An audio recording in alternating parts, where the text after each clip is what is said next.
A todos aqueles que estão assistindo esse vídeo, a graça e a paz de nosso Senhor Jesus e de nosso Deus e Pai esteja presente na sua vida, presente na vida de sua família. Sejam bem-vindos a todo o canal e o tema de hoje é a Trindade, a sua origem, claro, e o que a Bíblia fala sobre ela. E hoje temos um convidado muito especial, meu grande amigo e discípulo. Por favor, meu amigo, se apresente a todos. Eu sou Eniton e falaremos hoje aqui sobre a Trindade. Que Deus esteja presente na sua vida, na vida de sua família. Então, segundo a autora Mary Sinclair, no livro Antigas Verdades sobre uma Nova Luz, no ano de 1986, na página 382 especificamente, ela afirma que é um equívoco crer que a Trindade tem origem cristã. Lá também ela cita um famoso teólogo, São Jerônimo, que ele já fala que todas as antigas nações já tinham crença em algumas trindades. Então, assim, a gente preparou uma tabelinha, mais para frente vai falar de alguns povos e as trindades, respectivamente. O egiptólogo egípcio Arthur Eigal também fala que enquanto ele próprio, um trinitário, resumiu a influência das crenças antigas sobre a adoção da doutrina da Trindade pela Igreja Católica, no seguinte trecho de seu livro já citado: não se deve esquecer que Jesus Cristo nunca mencionou tal fenômeno, a Trindade. Em nenhum lugar do Novo Testamento encontramos a Trindade. A ideia só foi adotada pela Igreja 300 anos após a morte do Nosso Senhor Jesus. E a origem desse conceito, portanto, é inteiramente pagã. É interessante pensarmos nisso porque muitos cristãos já têm de cabeça aquele versículo de Mateus 28:19, que eu vou ler a versão que a Igreja Católica Apostólica Romana fez a mudança, a tradução equivocada, e eu tenho aqui o texto da Bíblia Novo Testamento Judaico ou manuscrito Pashita. Vamos ler. Diz assim, a parte alterada. Mateus 28:19. Ide, portanto, fazer discípulos de todas as nações, batizando-os em nome do Pai, e do Filho e do Espírito Santo. Você percebe que pela parte histórica, esse versículo não existiu na Bíblia. E se você pesquisar dentro dos sites, documentos da Igreja Católica Apostólica Romana, você irá ver que eles falam inteiramente que adulteraram esse versículo. Eles traduziram errado para que a doutrina da Trindade pudesse ser defendida. Por quê? Porque quando nós abrimos o Novo Testamento Judaico, diz assim, ide, portanto, fazer discípulos a todas as nações, batizando-os em meu nome. E o Novo Testamento Judaico fala sobre isso. Como é que eu tenho certeza? Atos capítulo 2, versículo 38, os apóstolos obedecem Jesus. Atos 2:38 diz assim, respondeu-lhes Pedro, arrependei-vos e cada um de vós seja batizado em nome de Jesus Cristo, para a remissão dos vossos pecados, e recebereis o dom do Espírito Santo. Então você percebe aqui que os apóstolos obedeceram a ordem original, descrita em Mateus capítulo 28, versículo 19, do Novo Testamento Judaico. Eles batizaram as pessoas em nome de Jesus.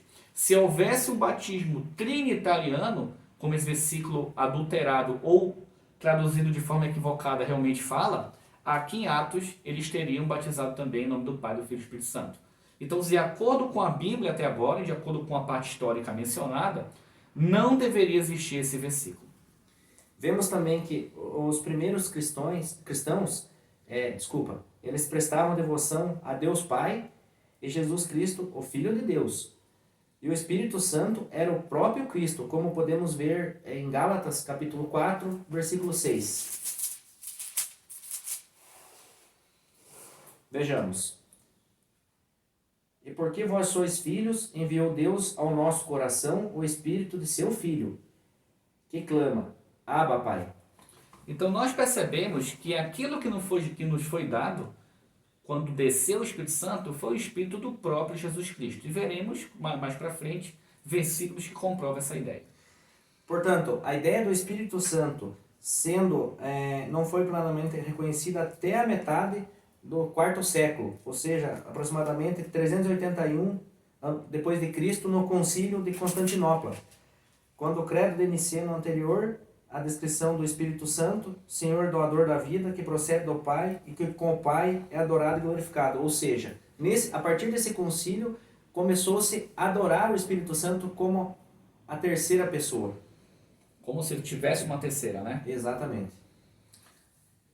Bom, analisando esse ponto, vamos mostrar que não existe essa tal terceira pessoa. Vamos ver o que a Bíblia fala sobre o Espírito agora. Abrindo em João, o Evangelho de João, capítulo 14, percebemos Jesus falando sobre esse tema. É um pouquinho, às vezes, complicado, dependendo da tradução que você está utilizando. Mas vamos lá. João 14, 28 diz assim: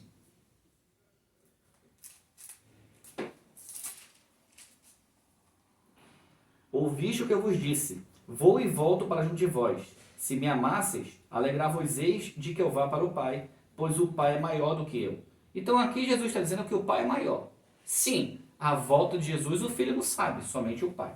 Abrindo agora em João capítulo 14, versículo 10 e 11 diz assim: Não creis que estou no Pai e que o Pai está em mim? As palavras que eu vos digo, não as digo por mim mesmo, mas o Pai que permanece em mim faz suas obras. Crede-me que estou no Pai e o Pai em mim, crede ao menos por causa das mesmas obras. Então o que Jesus está dizendo? Jesus, o Filho de Deus, está dizendo que ele era um instrumento utilizado pelo Pai para fazer as obras. Jesus, ele era o Filho legítimo de Deus? Sim. Jesus tem toda a autoridade, toda a honra e toda a glória? Sim. Mas aqui ele está mostrando que não era um Deus Filho, mas ele está mostrando que o Pai utilizava ele como canal para fazer a obra, para fazer os sinais, os prodígios e maravilhas. Assim como 14, 15 e 16 nos ensina como é que uma pessoa pode ter o Espírito Santo. Se me amais, guardareis os meus mandamentos, e eu rogarei ao Pai, e ele vos dará outro Consolador, a fim de que esteja para sempre convosco. Então aqui temos uma condição. Jesus fala: se me amais, guardareis os meus mandamentos, e eu pedirei ao Pai o outro Consolador para você. Então existe uma condição. Se você ama Jesus, ama a Deus Pai, você vai guardar a lei.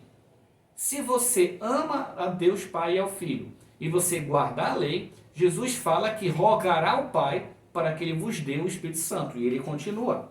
João 14, 26. Mas o Consolador, o Espírito Santo, a quem o Pai enviará em meu nome, esse vos ensinará todas as coisas e vos fará lembrar de tudo o que eu vos tenho dito.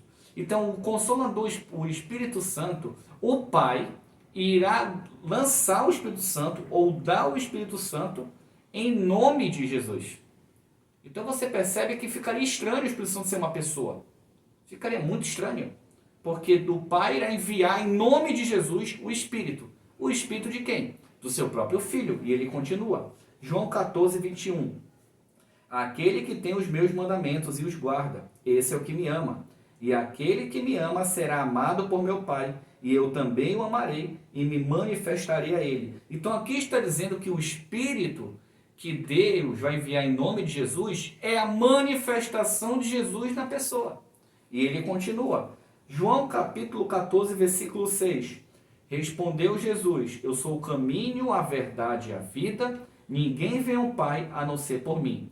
E João 14, 17 diz assim: O Espírito da verdade, que o mundo não pode receber, porque não vê nem o conhece. Vós o conheceis, porque ele habita convosco e estará em vós. Olha só, o Espírito da verdade. Quem é a verdade? Jesus. Então aqui está dizendo que é o Espírito dele mesmo. Por que o mundo não pode receber, o mundo não vê, nem o conhece? Mas vós os conheceis. Porque os apóstolos conheciam a Jesus. Você fala, vocês vão conhecer quem ele é. O Pai vai enviar em meu nome o meu próprio Espírito. Então percebemos aqui que o Espírito Santo não pode ser uma terceira pessoa de uma trindade. Porque na Bíblia a palavra trindade não aparece nem em nenhuma das 18 versões que eu li. Então a gente precisa tomar muito cuidado com isso. Vemos também que no credo de Atanasiano, de Anastácio, por meados do quarto século, que passou-se de forma definitiva a ter o Espírito Santo como uma terceira pessoa.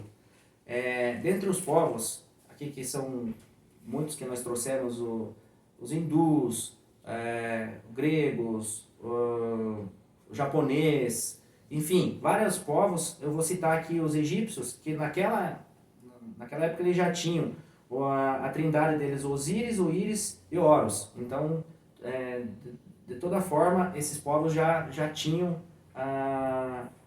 essa crença na trindade. Vemos também que o mistério da Santíssima Trindade teve força após o concílio de 325 depois de Cristo, o concílio eclesiástico de Nicéia. Foi quando a Igreja Católica Romana estabeleceu que um único Deus se revela em 3 pessoas, ou seja, o Pai, o Filho e o Espírito Santo. Esse concílio ele é contestado até hoje pela Igreja Reformada ou pelas as igrejas monoteístas, como por exemplo o islamismo ou o judaísmo. Interessante também que a gente vai ler em detalhe, como foi colocado, o mistério da Santíssima Trindade. Quando você vai conversar com algum pastor, algum líder religioso, ele é mistério, é mistério, é mistério. Como é que Deus vai colocar uma doutrina dentro da igreja? Imagine que Deus colocou a Trindade, ela não é bíblica. Como é que Deus colocaria uma doutrina que é mistério? Não faz sentido. E a única vez que na Bíblia, a palavra, uma das únicas vezes na Bíblia que a palavra mistério aparece, é em Apocalipse 17, a igreja do ecumenismo. Olha o que diz. 17, de 1 a 5. Veio um dos 7 anjos que tem as 7 taças e falou comigo, dizendo: Vem, mostrar-te-ei o julgamento da grande meretriz que se acha sentada sobre muitas águas. Em profecia, águas significa povos, cidades, países, dentre outros. E mulher em profecia representa a igreja. Olha como era essa mulher. Versículo 2. Com que se prostituíram os reis da terra, e com vinho da sua devassidão, foi que se bebedaram os que habitam na terra. O vinho, ele também é um símbolo do cristianismo. Comereis o pão, que representa o meu corpo, e o vinho representa o meu sangue. Jesus nos deu essa instrução. Mas percebe aqui que esse é o vinho da devassidão. O que significa isso? Não é a doutrina pura do Evangelho. É uma doutrina adulterada, que vai contrária à Bíblia. E aqui está dizendo que os que habitam na terra concordaram com esse falso Evangelho. Concordaram com essa falsa doutrina. Por isso que diz que eles se embebedaram disso. E olha que o versículo 3 fala: Transportou-me o anjo em espírito a um deserto, e vi uma mulher montada numa besta vermelha, besta repleta de nomes de blasfêmia, com 7 cabeças e 10 chifres. Eu não vou entrar agora em mérito na representação da besta, mas essa mulher em cima da besta, ela representa o ecumenismo. Ou seja, essa besta vermelha é a mesma besta de Apocalipse 13, mas ela também está colocando aqui alguns exemplos. Tem nomes de blasfêmia. E o ecumenismo, ele vai blasfemar contra a Bíblia. Ele vai blasfemar contra Deus. Continua. Achava-se a mulher vestida de púrpura e de vermelho, adornada de ouro, de pedras preciosas e de pérolas, tendo na mão um cálice de ouro transbordante de abominações e com as imundícias da sua prostituição. Prostituição em profecia, ele é idolatria. Então esse falso evangelho, ele vai ter o quê? A abominação e imundície. O que é abominação na Bíblia? Várias coisas, inclusive idolatria. O que é imundície na Bíblia? Várias coisas, inclusive contaminar o próprio corpo. Então vamos continuar lendo. Versículo 5. Na sua testa achava-se escrito um nome, um mistério. Olha lá, a Trindade é um mistério. Então o que está na fronte da besta de Apocalipse 17, do ecumenismo? O dogma da Trindade. Porque está escrito mistério. Ele diz: Babilônia, a grande, a mãe das meretrizes e das abominações na terra. O que significa isso? Que ela é a mãe de todas as pessoas que estão sendo idólatras e que são abomináveis na terra, achando que estão servindo ao Deus verdadeiro. E aqui coloca um outro detalhe: mãe. Uma mulher só é mãe quando tem filhos. Então ela vai ser um poder que vai comandar, vai ditar as regras, e todo mundo que obedecer a ela será filho. Então você percebe aqui que o mistério está altamente ligado ao ecumenismo que futuramente já está acontecendo, e se você pesquisar, você vai compreender que muitas religiões já estão querendo fazer o ecumenismo. O que é o ecumenismo, Leone? O ecumenismo é a união de todas as religiões, dando a desculpa que é o mesmo Deus, mas não é. Se nós obedecemos à verdade bíblica, nós adoramos ao Deus verdadeiro. Se nós obedecemos a dogmas de homens, nós não estamos adorando ao Deus verdadeiro. As pessoas estão achando que estão adorando, mas infelizmente eles estão perdidos em falsas doutrinas e em falsos dogmas.